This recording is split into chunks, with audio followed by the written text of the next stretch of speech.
Bienvenue dans ce mini-mentorat pour les profs de yoga qui accompagnent des femmes enceintes et des femmes pendant la période postpartum. Dans ce mentorat, on va regarder comment on peut adapter une salutation au soleil pour une femme enceinte. Et là, on ne se base pas sur ce qu'on peut faire dans une pratique du yoga prénatal, mais si tu as un cours tout public, style Vinyasa, et tu as une femme enceinte qui arrive dans ton cours, qu'est-ce que tu peux lui montrer à la place d'un Vinyasa classique? Parce que à éviter dans le Vinyasa, ça serait la planche. Moi, je considère que c'est trop pour les abdominaux, donc il vaut mieux rester avec une demi-planche. Elle ne peut pas s'allonger sur le ventre, quel que soit le moment de la grossesse, même au début, je pense que ce n'est pas une bonne idée. Juste énergétiquement, on veut créer de l'espace pour bébé tout de suite, donc elle ne va pas venir sur le sol et faire un cobra ou un bébé cobra.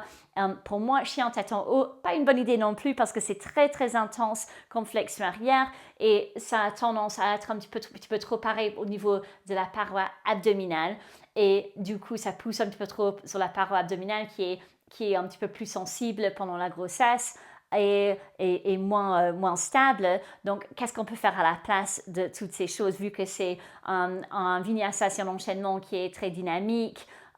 Qu'est-ce qu'on va faire autrement? Donc, pour la salutation au soleil, on va commencer comme classiquement. Peut-être on aura les pieds écartés un petit peu plus parce que quand elle vient en flexion avant, donc on inspire bras vers le ciel, jusqu'à présent tout va bien.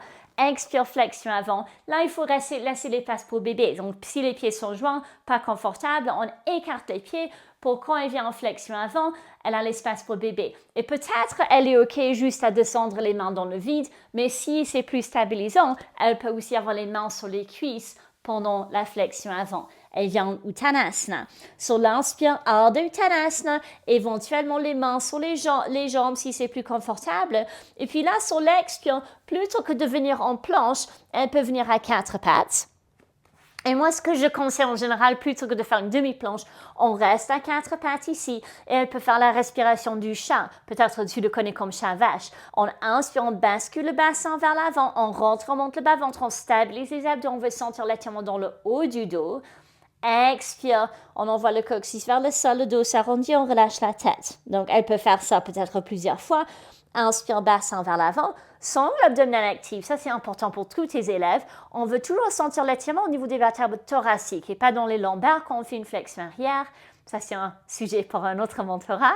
Expire, dos arrondi, on relâche la tête. Donc, elle peut faire ça peut-être une troisième fois aussi. On mobilise les vertèbres thoraciques. Et puis, inspire, dos neutre. Et puis là, aucun souci pour faire chien en bas. Elle peut venir en chien tête en bas. Donc, à la fin de la salutation, quand elle retourne vers l'avant du tapis, peut-être elle est OK pour avancer les pieds. En général, elle va avancer les pieds un petit peu plus large, encore une fois, pour créer de l'espace pour bébé. Si elle ne peut pas avancer les pieds comme cela, on peut tout à fait avoir les genoux sur le sol. On vient sur le bout des doigts, ça crée de l'espace. On avance un pied et puis l'autre. Et ça, c'est une transition que tu peux utiliser avec tous les élèves qui ont moins de mobilité. Inspire. Ardha Uttanasana, le dos est parallèle au sol, peut-être les mains sur les jambes. Expire, flexion avant, elle peut avoir les coudes sur les cuisses si elle préfère. Et puis inspire, on pousse contre les pieds, bras vers le ciel.